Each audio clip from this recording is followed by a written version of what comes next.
All right, Marco. So we're finally doing this. So we were just, Yes. okay, we got to tell everyone where we met because this is hilarious. So we met on the beach in Brela, which is one of our favorite spots in Croatia. When we go to Croatia, it's one of our favorite spots. And I think it's one of yours too, from now what I know of you. Yeah. It's And heaven, then, heaven on earth. yeah, I don't know how, I remember you were there with your two young kids. I was there with the family. I don't even think Tom was there yet. It was just my family before he came over. And, I don't know, we started talking and then it was weird because you're like, oh, what do you do? And I told you what I did in real estate and with investors. And you were like, yeah, I work with investors in real estate in Germany. I was like, who is this guy? It was just, it was a funny coincidence, man. And we just got to chatting. It was, it was funny. And now that was 2 years ago. And now we're sitting here kind of sitting down talking about it. But, Yeah. and then you were also, okay, so give everyone a little bit of story. Marko Verkic, who are you? You were a soccer player before. Yes. Yes. Yes. So first of all, thank you for having me here, Nick. Yeah. Yeah, of It's course. really great to have the podcast. Yeah. Also with the time difference, we have here 5 p.m. It's in the morning in Canada, I think. I don't know Yeah, which it is. time It it is is. still. Yeah. Yeah. And me, I'm Marko Verkic. I'm now 33 years old. And I used to play soccer. I also had an offer for a scholarship in America, but I didn't take it because I wanted to become a professional football or soccer player in Germany.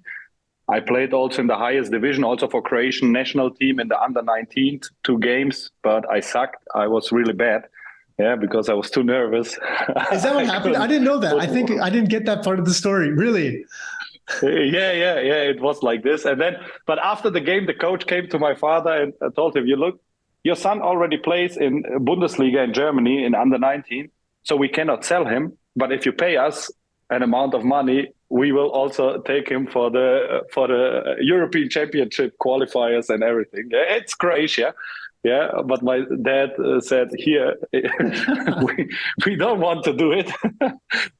We will try in Germany to become professional." But I was a lot of injured when it was a lot of pressure. But in the most important years, I was injured. And then at the end of the time when I was 21 years old, I played here also in the fourth division.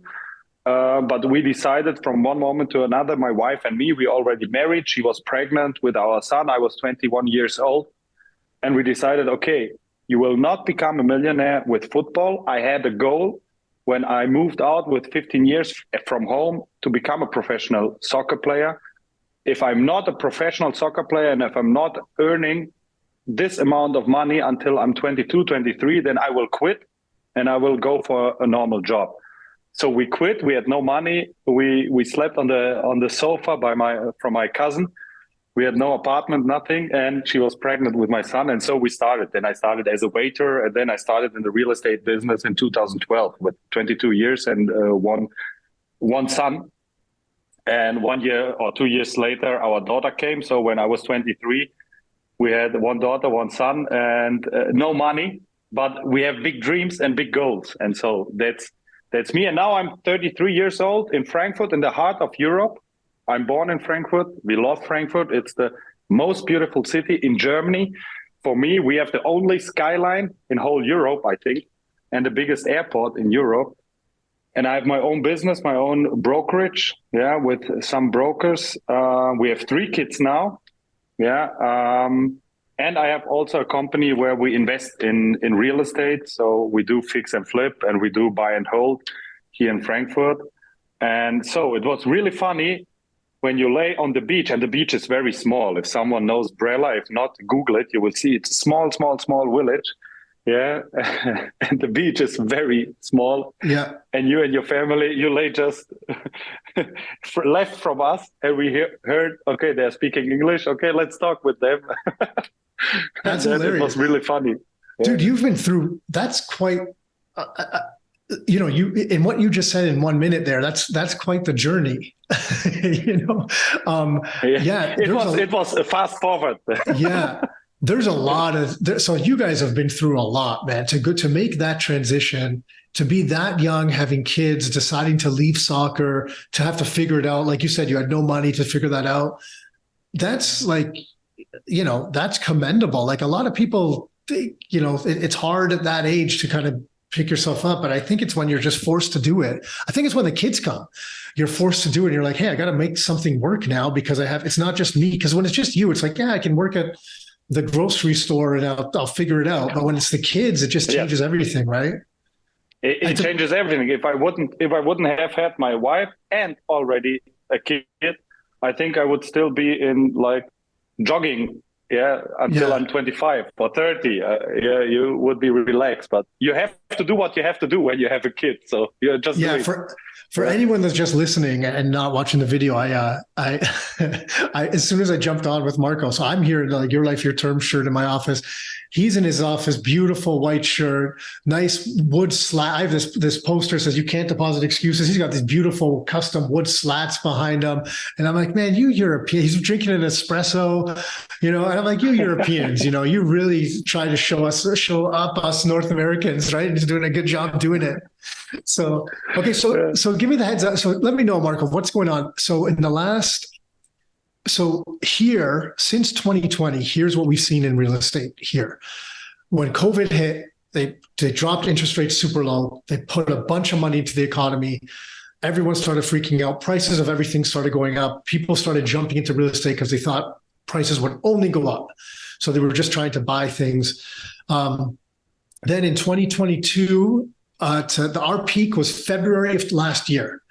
And then as they started to raise interest rates, prices came down, and now they kind of recovered actually a little bit. And now they're just kind of like stabilizing there now. So I'm just curious, what in Frankfurt, what's it been like for real estate? What have you guys seen over the last kind of few years? It's really funny. Also, when we talked in Brella 2 years ago, we saw that where you are from in North America, Canada, and here in Germany, it is pretty the same, like the same government, the same thinking, the same situation when COVID hit also. I know exactly in March 2020, when we had here the first lockdown, I was in the hospital with my wife because our third child was born. And then our chancellor, Miss Merkel, said, okay, it's lockdown. And I know exactly, I had some stocks, 50% it crashed, even Allianz. Like I had Allianz just to say, okay, if there is some epidemic, Allianz is the biggest insurance company in Germany. It will not drop, it will be saved. And it dropped 50% in 1 week. Like it was crazy. And all the people from this moment, I had 2 closings. They went off because the buyers told me, the real estate market will crash after the stock market. So it will come. So we don't want to buy it. And then it was like shock, like nothing happened for, I think, 2 months. And then they realized, okay, they're printing a lot of more money. We have very good social systems here in Germany. So no one nearly lost his jobs because they threw so much money in the market. And I was like, okay, it's not just the interest rates, because in Germany, the interest rates were already at 0.9% was the interest rate also before COVID. If you buy, it was by 0. I had a buyer, he got interest rate from 0.45%, for a 10-year loan and just 20% down payment. It was crazy, but if you got a loan with 110% without down payment before COVID, the people, if you had a good salary, the bank gave you 115% loan for 10, 15 years for 1.2% of interest rate. Well, it was crazy. Okay, hold on. I got to. So we ended up going after COVID, we saw some mortgages at around 1%. But you're saying, so before COVID, with 20% down, they were getting a 10-year. So in 10 years, you don't have to renew for 10 years. Yes, you don't have to renew. You have a fixed interest rate. Yeah. And how long was the amortization? So how long was but it was more like 25. Ours is normally 25 years here, sometimes 30, but 25 to 30 is the normal amortization here. We usually lock in for 5 years. So we have to renew every 5 years, but it's a 25 to 30 year amortization. What's it like over there typically? Okay, because everybody here is wondering that they heard the Americans are locking in for 5 years and they're crazy. It's because the Germans are always, they have to be secure. Everything has to be safe. Yeah. How can you lock interest rate just for 5 years? They locked for 15 or 20 years. If you wanted to lock for 15 years or 20 years, they gave you interest rate from 1.5 or 1.8%. And some people also locked it in for 15 or 20 years. But here the banks are always calculating if you buy a house for yourself, and the most people are buying houses for themselves, not for buy and hold, not for investment. You have to pay it off until you are old and going to what it's called in English if you're not working anymore. So when you retire, it has to be paid off until retirement. So if you are 30 years old, you have 35 years time. Oh God! If you buy a house with 40 years, then it has to be paid off from the calculation in 25 years. Interesting. And it was the situation here. Without down payment, everybody bought houses. Everybody could afford a house. Also, a normal fabric worker bought a house for 500,000 euros when he earned just 4,000 euro in a month from net. Yeah, he got 115%. I like 115%. That's like, why? Yeah. Why 15? You have to pay the real estate agent. No, to pay the real estate agent, because here in Germany you have when you buy real estate, you have 6% purchasing tax purchasing fee for the tax. Yes, purchasing tax 6%. Then you have 1.5 to 2% for the notary, for the closing. It's notary, he's a lawyer. It's not like, it's a little bit different than with you. And the real estate agent, about 3.57%, including tax. So altogether it's about 10% plus minus. Yeah, so they gave them, and they got also, if the house has to be refurbished, renovated, you got also the mortgage for the renovation. Also, if you said, okay, this is the calculation, we need to invest 100,000 for renovation, they also paid you the renovation. Yeah, they gave you, so you bought a house for 500,000 and you got a loan for 700,000. Yeah, to have also the renovation paid. Okay, so these rates, so this was before COVID. Then after, when COVID hit, then what even what more happened? Yeah, what more? There's nothing left. Well, then what? How was it then? Yeah, because here the banks had a problem. They had in America it's the Fed. Here's the European Central Bank. Yeah. So the banks had to pay interest rate for the European Central Bank if they don't take money from the European Central Bank. So the rate from the European Central Bank, which are they raising now more and more, like the Fed, was minus 0.5% or 0.75. So here in Germany, if you had more than 100,000 euro cash on the bank account, you had to pay interest fee to the bank because you are leaving the money on the banks. Yeah, so they really wanted that the money is to spend, to buy something, and that's why the people bought real estate, and prices just went higher and higher. So I remember, because we follow a lot of this stuff, and I remember looking at the negative interest rates, more of the bonds that the European Central Bank were selling. And they were selling, I think I was looking at the 10-year bonds, and that they were a negative interest rate. I'm like, so I'm giving you my money for 10 years. And after 10 years, I get less money back. I don't understand how so, but they were doing it to your savings accounts as well. So if I had $100,000 just in my bank account, every year I would lose whatever, 0.5% or something. Really? Yeah. I didn't know they were doing the savings accounts. Yeah, because like we had the inflation, we had the interest rate, which you have to pay because you have the money on the bank. Yeah. So the people were losing money just to leave the money on the bank. Yeah. Yeah. So that's why. So everyone took the money and bought whatever they could with it. Everybody who didn't buy something was stupid. So the last 10 years, everybody who was able to get a loan from the bank or a mortgage or he was stupid that he didn't buy nothing. And not just stupid, maybe they didn't have the courage or they thought the prices will drop. But for me, in my opinion, it's just interesting how much monthly payment you have. And if you lock the interest rate for 15 years, and the monthly payment is not high, then you have to buy it. And they bought it, like normal people bought houses. There were normal people who earned like 3,000 euro monthly. They bought real estate, multifamily homes, worth 5 to 10 million the last 10 years. Normal workers when they saw how it works, how the business goes. Yeah.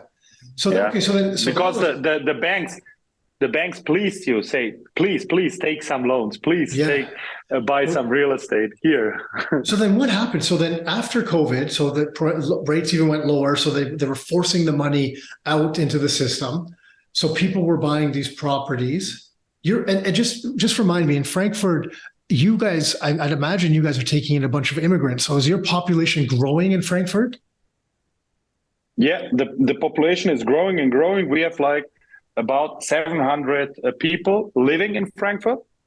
But when there was no home office, there came about 1.4 million during the week in Frankfurt. The people who live here, but also the people who work here in the offices. Yeah, and Frankfurt is growing and growing and growing. Yeah, okay, it's becoming bigger and bigger. So Toronto's the same way. So we have there's more people coming. We're not building enough housing.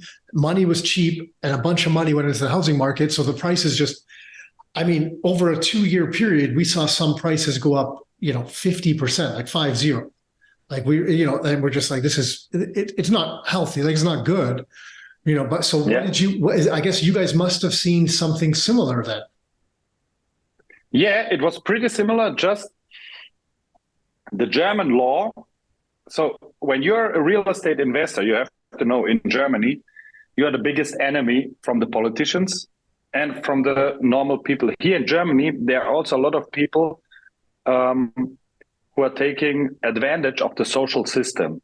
Yeah, like it's better here for the normal workers now because we have something called Bürgergeld, that they don't go to work for 12, 13, 14 euro per hour. It's better for them to just be unemployed, and the government is paying them the apartment and even more money to live. So you, as a real estate agent, you are the biggest enemy, and they hate you here.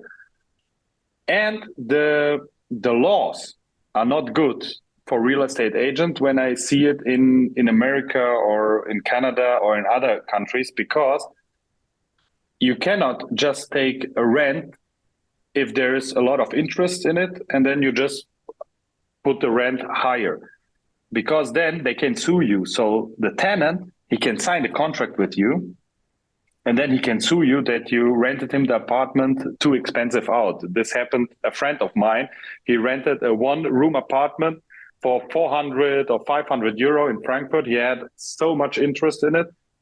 The guy moved in, and 1 month later, he was sued and he had to pay 50,000 euro, like a fee. Yeah, because it was way too expensive than the other stuff, because it's more socialistic here. Yeah. Yeah. Wow. What? Yeah. Okay. So if the guy's there, so the way it works here, we have something like that. It doesn't sound as bad. So when someone leaves the property, we can put the rent to whatever we want. Whatever market rent is, we can put it to whatever we want. But when they live in the property, we can only raise the rent once a year. And the government decides how much that is. And it's usually between 1.5 to 2.5%. So it's a very small amount. So some people, once they get into a good property, if they stay there for 10 years, there's it's good for the landlord because you don't have to find new tenants. There's nothing like that. But at the same time, their rent is way below what they should be paying. So in Germany, if someone's in the property and they've signed a 1-year lease and they stay for a second year, can you increase the rent a little bit, or no? You can't do anything like that. Yes, you can. Here's like also if they leave the property and if you rent it newly out, you have to look how much you can take rent. You can put price whatever you want. Wow. But it's dangerous that they sue you. Yeah. But in the moment, it's like this. If you furnish it, then you can take rent whatever you want. Okay. Yeah, for a furnished apartment. But they also are looking that they can quit it. That it's also like a maximum amount. Yeah. But it's unfair for me because the government is not able to build more apartments, what is needed. It's for the investors who take the risks, who also, when the tenant doesn't pay you the rent here in Germany, you can quit the contract, but it takes sometimes 1.5 years to get him out of the apartment, and you have to pay upfront everything, and then he just says, "Okay, I'm bankrupt." And you can get nothing from it, but you had to pay the guy who put him out. You have to pay the court and everything up front, and then try to get it back from him. I know you said sometimes it can take 1.5 years, but how long does it take on average? Like, what's normal? Is it 6 months? Is it more than 6 months? It's normal. Really? And if someone has a family and kids, it's even harder to get him out, even if he doesn't pay the rent. It's pretty hard, but you have to say here in Frankfurt, that's why I'm not a fan. The people, the last 10 years, they bought everywhere apartments, multifamily homes in whole Germany, also in some small villages. And I always said, with the ROI from 5% or something, And I said, it's insane because when the interest rate gets higher, there's no people there who can pay you the rent you are now taking. But in Frankfurt, also, the risk that a tenant doesn't pay you the rent is just 2% or something, 1.5 to 2%. Okay, so it's it's nearly nothing. Yeah, it's very, very small. Yeah, but in other cities or villages, it's even higher. But in Frankfurt, if you want to work, you cannot stay unemployed because there's a lot of work to do. But our government, we have to build 400,000 apartments yearly. This is the goal for whole Germany. But 400 because it's missing. And also now we have immigrants from Ukraine also. They're coming, I think, 1 million in a year. They say they will come. So you need even more apartments. But they will build this year maybe 200,000 or 170,000. But it would be necessary to build 400,000 apartments yearly in the whole Germany for the next 10 years to have enough apartments that you can also have affordable living for the people who don't earn enough, that they can afford it. But the government, and there are also no plots and everything. So it's very, very, very difficult here in Germany. And the prices for buildings went also extremely high. Like, I think it's the same also with you guys. I don't know, but here it's really expensive. Yeah, there's a lot of similarities, and it's the same thing. Like, now that prices have come down, now that interest rates are higher, so the cost to build has gone up. Land is expensive, like you said. There's no plots, and it's more expensive just for the land. Labor is more expensive. We don't have enough labor to build because we need to build more houses than we're building as well. So we don't have enough labor. Costs are up. The labor's up as well. So materials costs are up and labor costs are up. So, and now that interest rates are up, the people that build the houses, they're just like, well, if people aren't going to buy them because the rates are high right now, we're just not going to build right now. So they've just decided to step back and say, okay, we're just going to wait and see. So all the stuff that they're doing is just, it's working against them in the long term. You know, it doesn't make sense to inflate everything away. So it seems kind of backwards. So it seems like it's a lot of, basically everything you're saying is like a mirror image of Toronto. It's very, very similar to what we're seeing.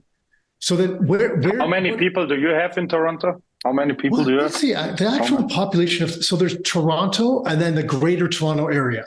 I think Toronto itself is 3 million. Let me just check this.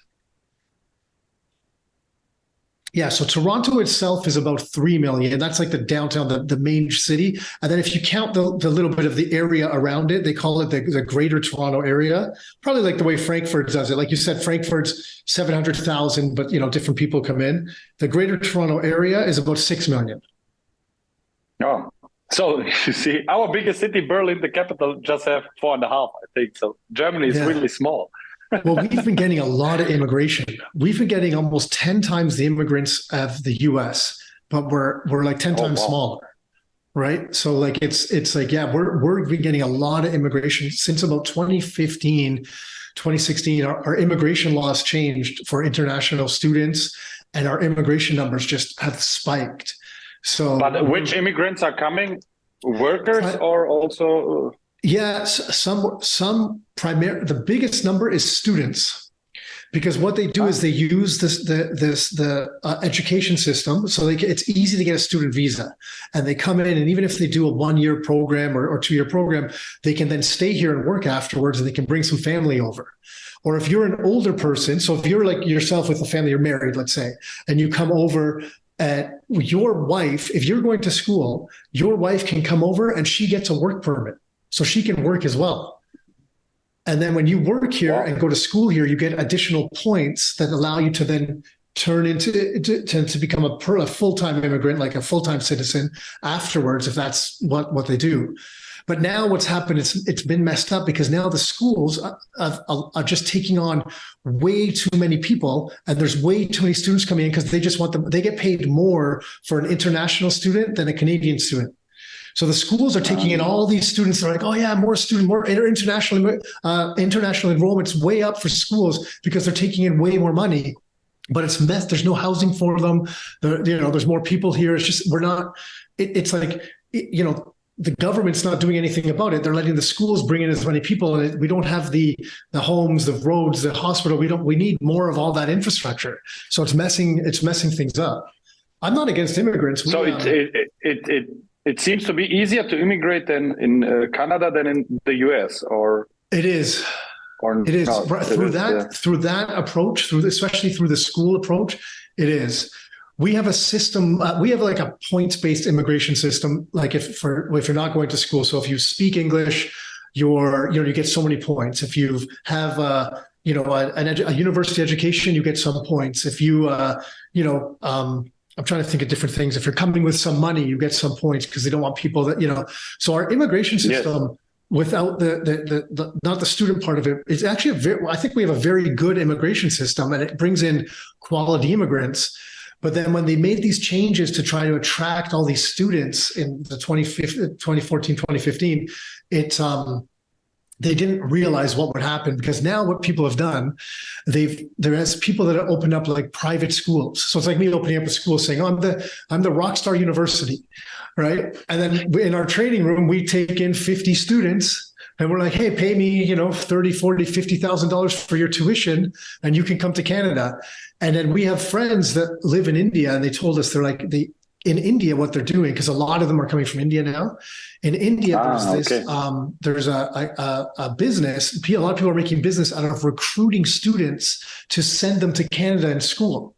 So they make big promises about what they can do. So they get paid a commission to recruit students and send them to Canada going to school. And in India, a lot of people, like, they want their sons, daughters. It's like a sense of pride for them to be like, yes, my kids in Canada and university in Canada is like a big thing. So now it's turned into like this money-making thing for a lot of people, where they're taking advantage of it. And it's not working the way it was supposed to be working. And you see sometimes like people are coming to university, there's not enough housing for them. They're making them, there's landlords renting out. They're making two people share a room with just a small room with just a mattress each on the floor. Like it's not good. Like this is not good. This is not good for anyone. Right. Yeah. So it's gone out of hand.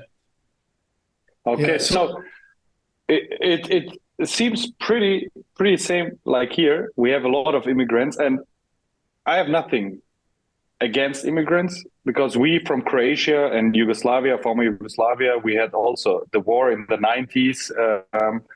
And there were a lot of, I was born in Frankfurt, but we had some family. He just packed the luggage and says, okay, we go to holiday to Germany just because he knew he has family there. And one day after the house was bombed from them, and he just my uncle just sit in the train, came to Frankfurt and searched family, and we had a 2-room apartment and we were 8 people inside. And everybody was happy because you are safe. There are no bombs and nothing. It doesn't matter how many space you have or not. But then after the war, it was in Germany, you had just a permission to stay until the war is. When the war was over, you had to leave Germany. You could not stay. But no one wanted to go back because you had no insurance against war. Everything was bombed. There was no future. Yeah. And this uncle who came, he went then to America. They gave him the green card because in the 90s, America gave green cards for the cities where they needed to fill it. Oh, got it. Okay. Yeah, and they went to Salt Lake City, and now my cousin, she came as a refugee to America with, I don't know, 10 years or something. She's now executive director at Morgan Stanley on Wall Street, with 35, 6, 7 years. Really? Yeah. That's amazing. I love that. Yeah. Yeah, and she loves America because she was also here in Frankfurt to see some companies, to just visit because she thought about also for the kids to see Europe, to live maybe 1 or 2 years in Europe. And she flew back to America. Okay, no, they are not. Here in Germany, it's a lot of work-life balance. When I work 13, 14 hours a day, the people say, oh, you're crazy. Wow, how can you do it? And everything. Like they are always just looking to have, work-life balance and everything. Yeah. But in America, it's still, she told me, when she became mother in America, it's like just 3 weeks you can stay at home with a kid, and then you have to go to work again. I don't know. Yeah. Here in Germany, you stay 1 year at home with the kids. It's also good for the woman. And you get paid. Yeah. That's how Canada is. You get paid, but there's a cap out. So you don't get paid your full salary. I forget how much you get capped, but they will give you, and it's a decent amount, but then it's for I think it's just under a year. And I don't mind that. I actually like that. I think it's very nice for parents to be able to stay home, especially with such young babies, and if we can help parents stay home and build good family units. I think it's a good thing. It's one of the, there's a lot of money wasted on a lot of things from the government. I think we should put more money towards good families and that type of thing, because I think it makes other parts of the country and economy stronger when you have that type of stuff. Yes, of course. But we have to be, we have to see what the future brings. Here in Germany, to come back to the real estate market, I don't know how it is in Toronto, but here it started to crash to developers. Yeah, here you have a lot of developers. They started some projects 1 or 2 years ago with apartments, because here in Germany, I don't know how it is in Toronto, but in Frankfurt and in the bigger cities, the selling of apartments is very high demand. There are a lot of apartments. They are selling. We have more apartments. The people are buying more apartments to live in it than houses. We don't have a lot of single family houses in Frankfurt and the area. There are more apartments. And now it started really big players, to go into bankruptcy. Oh, really? And I don't know. Yeah, really big players. There's also a big company. He had to go. The company has to go into bankruptcy, and also he private also has to go to the bankruptcy. But 1 year ago, he was a billionaire. He was flying private jet and everything. And now it's everywhere in the headlines that he is in bankruptcy because they are making a project. I don't know how it works with you, but you have a plot, then you are selling 30% of the apartments, and then you get the mortgage from the bank to start building. Yeah. But the interest rates went high. So from 0.9% to 4% in just a few months here. So we have now 4% interest rates here in Germany. In Canada and the US, it's even higher, I think. Yeah. But the number, the percentage, the raise was from 0.9 to 4%. It's 400% raise in fast. a half year. It's very fast. It was, I don't know, I think in the history of real estate, it was never a climb so fast in such a small amount of time. So also the biggest professional real estate agencies, or not agencies, the developers here in Germany have really big problems, because no one thought that it will happen so fast, and that it will happen because they have their calculations.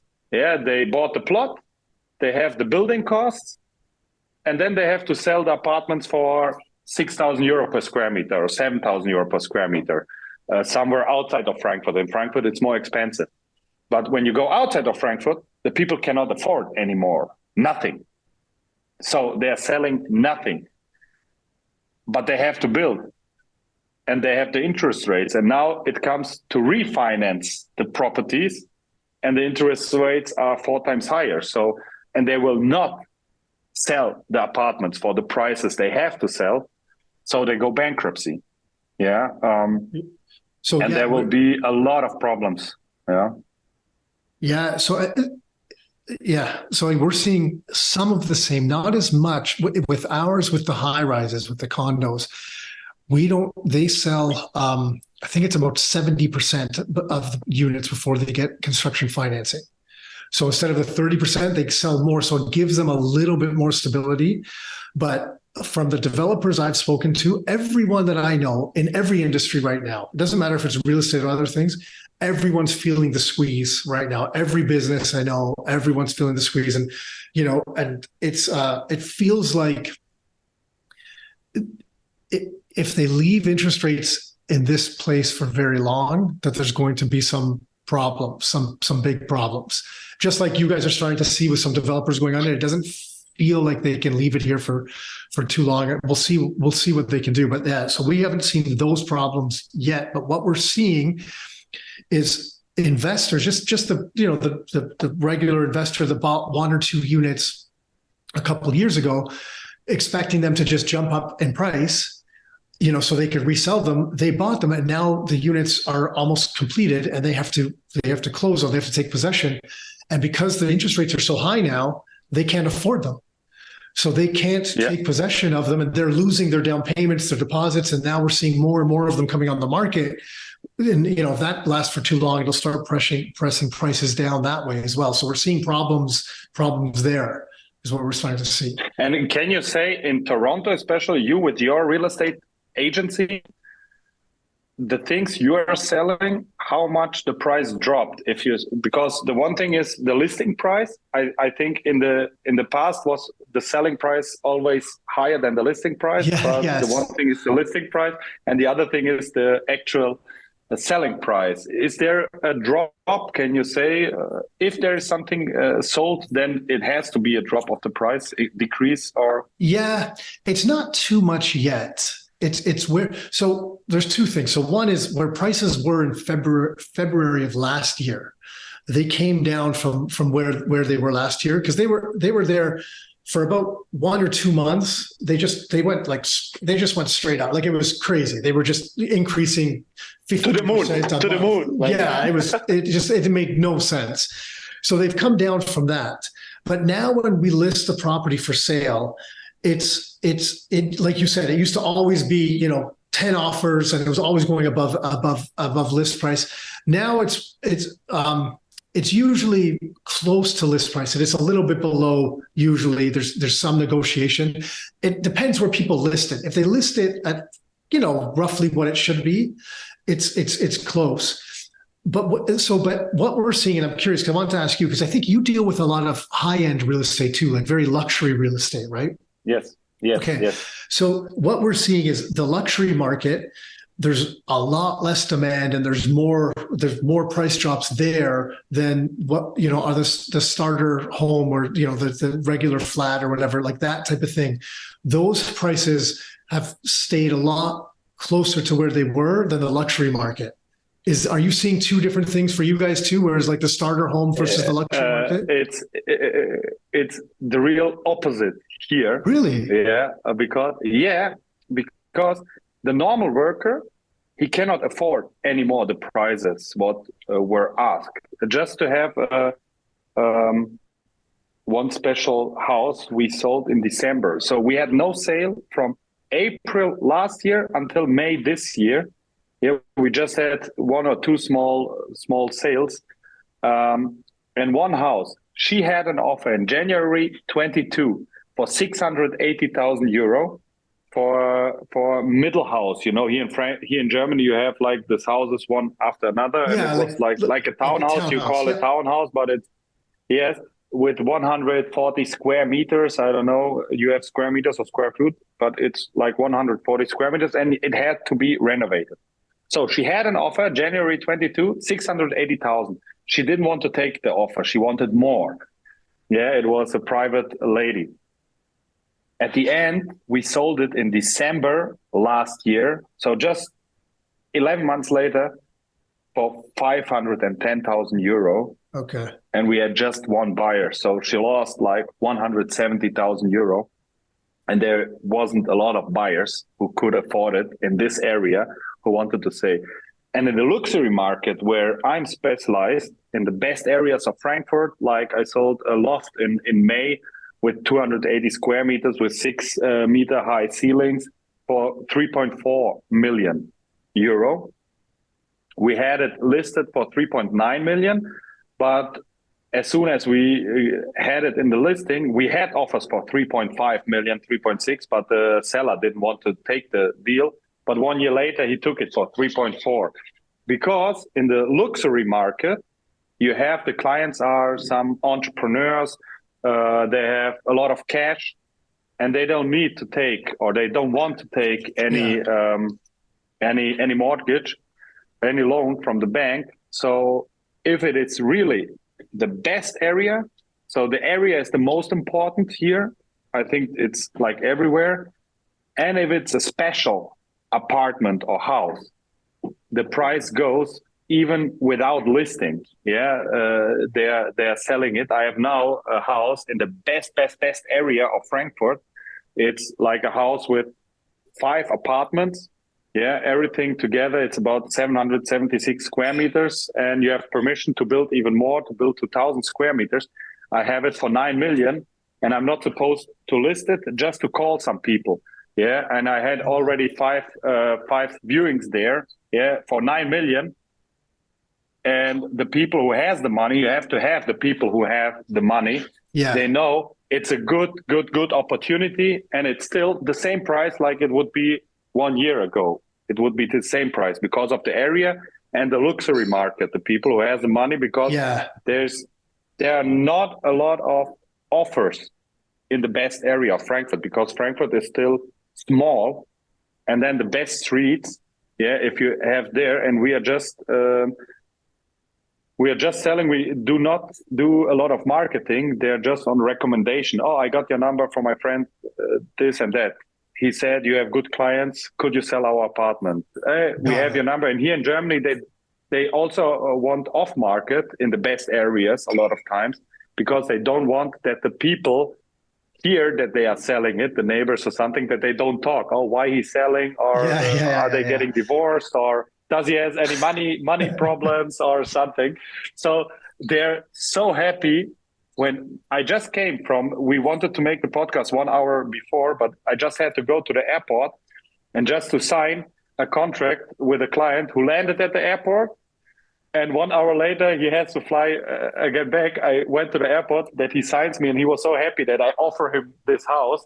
Yeah, just go back because it's in the best area of Frankfurt. Yeah. Yeah, when you sent me that message, I was laughing. I'm like, that's cool. Like that's just the guy's flying in for an hour to sign this real estate deal and flying out again. And you're meeting him at the airport. I'm like, this is, it just made me laugh. That was cool. But Yeah. let me ask. And he never met me before. I just told him, I know you. You asked for apartment for 3.9 million last year. I have something really special. I have to see you today. I cannot send you anything by mail. The landlord doesn't allow us it. I have to see it. You have to sign me like a LOI.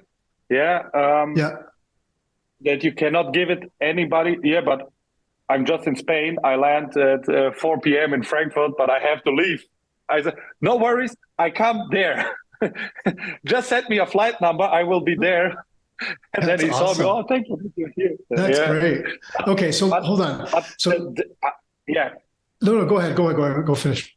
No, I don't know how it's the market with the real estate agents in Toronto right now, because the last also 10 years, everybody could earn also as a real estate agent money. That's why I like the time now, because now you have to be a good seller again. You have to know how to negotiate with the people. You have to know how to market. You have to know how to treat the people they like to be treated. I just read a book from Tilman Fertitta, Shut Up and Listen. Yeah, in English, they don't know it here in Germany. Yeah, and he also writes in the book, you have to treat every customer that he feels like he's the only customer you have, like the red carpet. And in the past, if you had an offer, if this one didn't want to buy it, there was another one who wanted to buy it because of the interest rate. You didn't have to sell it. And there were a lot of real estate agents. I don't know how it was in Toronto. It was like you just throw an offer in the air and someone will catch it. It's not selling. It's not arguing. It's not fighting to get the deal done and everything. But now it starts to be a real estate agent. Now when something doesn't sell, like people got used to things selling like in 2 days all the time for over asking. Now when something doesn't sell for a few weeks, they're like, oh, what's wrong? And I'm like, nothing's wrong. This is normal. What we were seeing for the last 5-10 years wasn't normal. But let me, it was insane. It was insane. It was, they bought, I always said, and the Germans, they think a lot over. They want to be safe. But they bought houses faster than they bought a car. They saw it one time because they know there were a lot of people who want to buy it. And it's the biggest investment in life for some people. And they bought it like just from one viewing without knowing if there are any issues at the house or something, just because of FOMO, fear of missing out. We have to have it. It was really insane. We had investors coming to us and they're like, well, I want to buy an investment property. We're like, well, why? They're like, well, it's real estate. It only goes up. And I'm like, no, that's not how it works. So like, over time with inflation and things like that, we believe in the long term of real estate and hard assets and all that stuff. But to go over that period of time, it goes like this, but they're just like, no, it just only goes up. And I'm like, guys, like if that's not why it's helpful to look at other factors before you're investing. Of course, but if you're investing long-term, and we have a lot of the Germans, a lot of long-term investment. And I talk about long-term that you make like generational wealth. You have it long-term for your kids and your and real estate is not normally a get-rich-quick story. It can be, and it was the last years, but it's a get-rich-for-sure story. And if not you, then your kids, because one day it's paid off and you will become rich or get rich, but not like in 1 year. But it happened the last years that for sure. You could get rich very fast. Hey, let me ask you still about this luxury market, because I agree with you. The luxury market, when it's like as high as as high as the price you're talking about. So same with around here, like there's what I look at is like the starter home market. Then there's like the next level up, which isn't really luxury, but it's like it's what people want to live in. Like if people have a family, maybe they have a couple kids, they want like a little bit bigger house, bigger yard, or bigger, more room, whatever. But it's not luxury because, and then above that, if you're talking 3, 4, 5, 6 million, I agree with you. Then you're talking about people that the money is not really a problem for them because they have much more money. So they don't, up or down, they don't really care too much.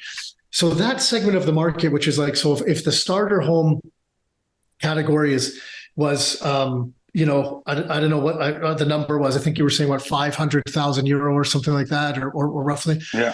What is the 750 or the $1 million euro market look like? Because I'd imagine there's not very much to make, because people need a place to live, so they'll still be in the starter home market, and the really high end people, they don't have as money problems, so that's fine. But what about in between that? Is that market really slow right now? That market is nearly dead. Yeah. Okay. Yeah, it's not slowing; it's dead. And all markets, also the investment market. Yeah, because from a lot of people, the asking price is still here, and now the offering price is here, or the affordable price. Yeah. And also for buy and hold, for multifamily houses, it's still like this. And they're a little bit coming. And if you're good, you match.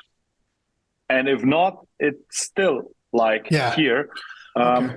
We had just a statistic in the first quarter of the year, so 23, the transactions decreased to 93% or 92% in Frankfurt. Wow.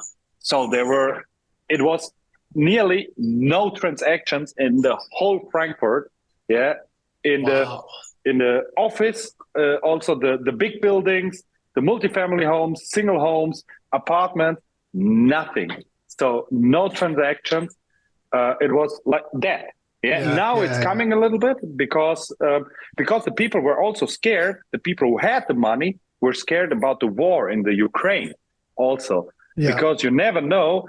They talked about here also the people, you don't know, they were really scared, some people. If Putin just pushes a button with a nuclear bomb, then we are gone. That's why I don't want to buy real estate. If I have 1 million cash, I want to have it on the bank account to be safe. Yeah. If there happens something, that I can leave the country, that I can take a private jet to America, because in America are never bombs or something like this.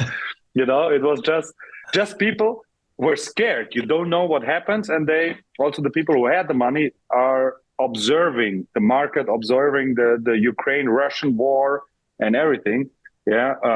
Because they were scared. And some people are still scared, but it starts again with the transactions the last couple of months. But the first half of the year 23 was really insane. It was never before that there were so less transactions. Completely. I will show you, but you can ask. But I just want to someone sent me with Miriam, a lawyer, which I sold her house. I had last year for her house, just to have it. I had last year offers for 2.85 million for a small house in the best area of Frankfurt, just with 225 square meters, which you have to invest another 500,000 to renovating it. Okay. With a small plot, just 370 square meter plot, just small. And I had offers in April last year, 2.85 million. 3 people wanted to buy it. And then the Ukraine war, the interest rates, and everybody went. Then I had offers for 2.6 million. The seller didn't want to take it. Then I had offers for 2.4 million. They didn't want to take it. Then we sold it now in May for 2.1 million euro, the house. That's a big difference. After 1 year. It's a big difference, but it shows, like, I will just show you the transactions. I have it here, just a picture. If I find it, if not, you can. Yeah, while you look for that, I'll tell you where it's going to get interesting here. If interest rates stay high, which I don't think they can stay high for that long, but if they do, because so many people bought properties in like 2020, 2021, that when it comes to 2025 and 2026, because remember, we have 5-year mortgages. So people that got very low rates, they went, if 2025 comes, they're in for a big surprise. So some people are already looking at it, like even they bought a big house for them and their family, and they're like, if we get close to 2025, I'm not gonna be able to afford this anymore. They might have to sell that house and buy something smaller for themselves, right? Because they can sell it, if they can get if they don't have to go bankrupt because they don't get the price what they need and they have still 200,000 left or something. Look here, I found it, the transaction rate. It's in billion. 2017, it was 15.7 billion transactions in Germany. It went up to 50. To 18, look, went up to 50, and then 2022, 12.2, and the first quarter of 23, just 2.1 billion in whole Germany. So insane. Wow. So it just shrunk right down. Look at that. Yeah, minus 78%. And then 2 years from the peak, it's minus 83%. Yeah. Wow. But this was after, because you asked of COVID, here was COVID. Okay, it was like 2019, but look, 2021. 2021, look at that. It more than doubled. It's like, it was triple what it was a few years before that.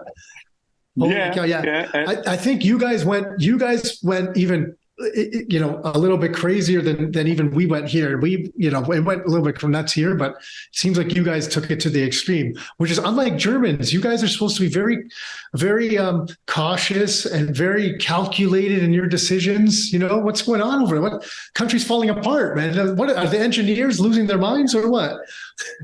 I don't know. The engineers not, but we have a lot of immigrants, and the immigrants are taking the risks.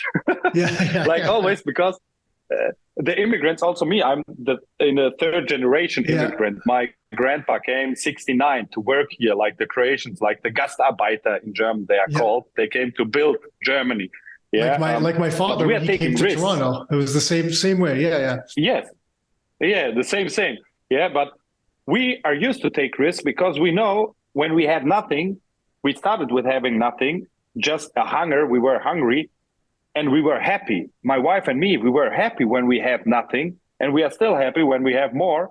And we said also, even if we have no money, we are still happy if we are together, and we will build it again. So we have not. That's cool. And that's the problem also in real estate. There are a lot of people, especially the developers. I don't know how it's in America or in the US or Toronto in Canada, but here a real estate developer always goes all in. Every time he goes all in. So he makes profit, 2 million, and he says, okay, when I take the profit, I will put something out, go buy and hold. But then a good offer comes and he goes again. The next project, bigger, and it's always bigger. The next project's always bigger and more. And and then always all in, like in the casino.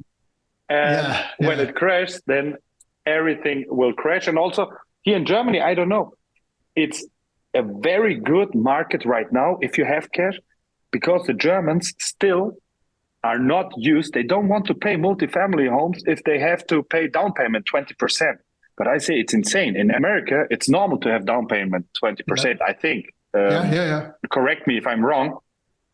So now, if you have some money, and I'm going to go in October to Texas and to Florida for 1.5 weeks to meet some real estate agents. Yeah, my wife and me without the kids. The kids are a friend of us, are taking care of the kids. Just my wife and me are going from 18th to 21st. I'm in Houston area, the Woodlands, to meet some real estate agents, to meet some investors. And then we go to Naples, there to the West Coast, and then to Miami also, to meet some investors, to meet some real estate agents, to make collaborations, to speak about the markets. Because now in Germany, if you have some cash, or if you open a company with a German citizen, and if you take the cash from America, because now we have a lot of opportunities, because they don't want, as a Russian, you cannot buy anything anymore here.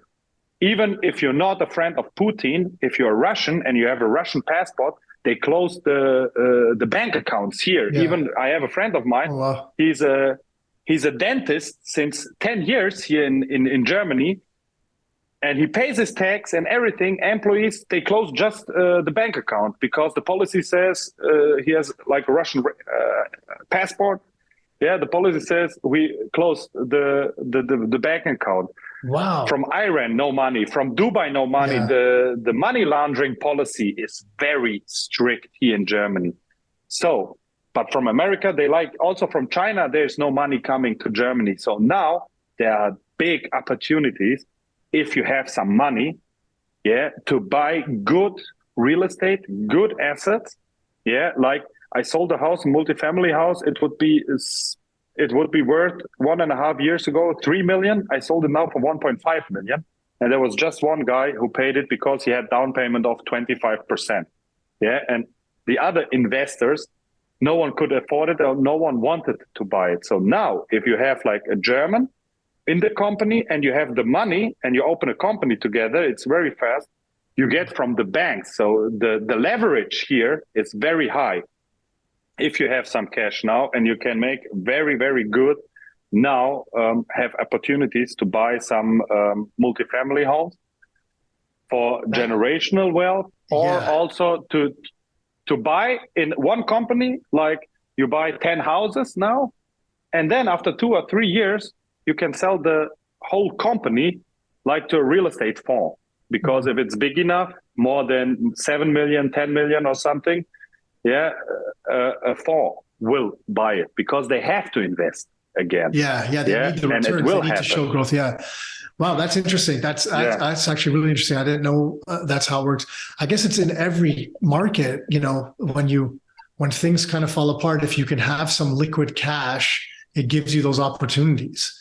Right. Yeah. And I know some people are looking at that, looking around our area too, thinking similar things, but especially in the multifamily, because there's always going to be, I mean, nothing's certain, but you think that there's always this demand for rentals. And I know the demand for rentals here is just, especially if they're good, if you keep your properties good, the demand for rentals is always very high. We have it a little bit better because if someone moves out, we can go right back to Well, I guess it's the same as you. It's actually not, it's actually about the same, because we have to go back to market rate and you have to look around and be at market rate anyway. So it's about the same thing, really, right? We don't care. Yeah. And you will find, I rented now out an apartment from a soccer player, which I sold him 2 years ago.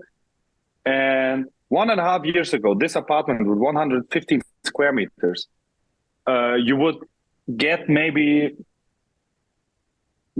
at about, it's 115 square meters, you would get 1,500 cold. So additional then the heating and everything, but 1,500 in a month.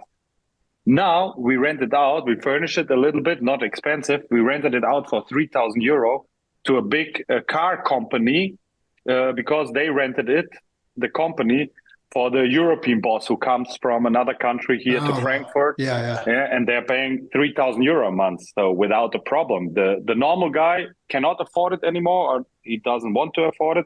But there are companies who are making the contracts for the employees to get the employees, because Frankfurt is the heart of Europe. We are in the central of Europe. We have the biggest airport in Europe. So the flights are flying every day. I've spent a lot of time in that airport. I know there's the little sleep pods there, and you can get one of those and lie down for a little bit if you get lucky. I've spent time in that airport after an overnight flight with very, very young children, thinking, please get me out of this airport as fast as possible, because my kids they're tired and they're not happy. But there are also hotels in the near, but of course. I don't think I knew that before. One time we had a longer layover, and I learned there was a hotel, and I was like, oh my God. And I tried to get a room there. There was one, is it Frankfurt or is it Munich that has the hotel, like a small hotel actually in the airport? I don't know, maybe Frankfurt, but it could be. We have one direct at the airport. There's one that's like in the terminal. And I tried to book the room after. They're like, no, we're full. I'm like, I wish I knew you guys were there. I'm sure they were just tiny rooms where you could just go lie down, but it was nice. But hey, Marko, but we have also demand. We have also demand for luxury apartments from people, from billionaires and multimillionaires, just to have an apartment here, a 3-room apartment for 1 or 2 or 3 million, when they are flying to somewhere, just to have an apartment here, to sleep here one day, and then Yeah, That's yeah. nice. That's nice. No, If you can spend 3 million euro on an apartment for the times that you're flying, you're connecting to a flight. That's a pretty nice. Yeah. You're not too worried about the price. The 3 million or the three no. point two million. You don't really care one way or the other. It's not going to matter. Yeah, So, hey, yeah, now I yeah. know because we've never actually spent time in Frankfurt. And my wife and I always spoke that we're going to sooner or later. We got to just spend, we've gone to other cities in Europe, but one time we were like, we just got to stay in Germany a bit. So now I know when we do that, I'm probably going to hit you up. It'll be good. We got to go for dinner in Frankfurt. That would be nice. We've been It to would be Prague. Now we got to it see would be great. Frankfurt. Yeah. Yeah, yeah. Hey, But for us, it's better that you come to us at home because then we cook. We make because we Croatian, we are loud. Yeah, and you hey, hear us at the whole street. Yeah. I didn't want to invite myself to your house, but if that's an invitation, I'd rather eat. If you're Of offering course. home cooked food, I'm on home cooked food more than anything. Yeah, so Oh, I'm on board, man. my wife. Yeah, my wife. I have to do diets all the time because if not, I would be 150 kilos. Because my wife is half Bosnian, so she cooks a lot. She cooks very good, and the pita and cevapcici and the Yeah, cakes and everything. So I have to be always like yeah. low carb now That's to great. lose some weight. And when we come, I won't wear a t-shirt. Okay, I'll look nice like you. I'll get all cleaned up and I'll wear a nice shirt like Okay, you. So okay, okay. Good, good. If not, then you're not welcome. No. yeah, yeah. Hey Marco, man, this was really insightful because you know what? Even if like no one's ever going to maybe some people will buy in Germany, maybe they won't, but just to understand how real estate works in other places compared to here and how what you're seeing with some investors and how they look at multifamilies and the high net worth stuff. I don't know. It's for me, it's always insightful. Like just understanding the way mortgages work compared to here and how much that would make a difference in the market. It's so cool. But Yeah. just say, if there's like, if someone ends up wanting to reach out to you, because I mean, a lot of people from Canada travel a lot of places too. And, there's a lot of people from Germany here as well. Actually, there's a guy that I used to go to the gym with that moved back to Germany. And, I think he went back to Munich, but I don't think he was in Frankfurt. But anyways, what the company, like, what's the best way if people want to check out your company or you or whatever, what's like the website or email? What do you want to share? It's really easy. Everything is online. It's better to write me personal at Instagram or Facebook. It's just Marko Verkic. Yeah, Okay. Marko with K and Verkic, Verkic. I have my personal Instagram and also my number, email address. But we work very, very fast, and we can help. Yeah, also to find something to rent or to buy. Yeah, or just to help because we have a good network. Yeah, your network is your net worth. Especially in Frankfurt, you need to have the network for kindergartens, for schools, for everything. Sure, yeah. And we are very good connected in Frankfurt because I have kids by myself, and that's why also the network in the kindergartens and everything. I make some phone calls where you cannot get a place in the kindergarten. I make 2 or 3 phone calls, and then you have the place, even if there are 10 people waiting in the row. Yeah, Yeah. it's Yeah, pretty unfair, that but it's matters. fair for my clients. Yeah, that matters. I mean, look, whether people agree with it or not, because some people don't think that's right, and I get it, but it's just the way the world works. And sometimes those relationships matter. They always have.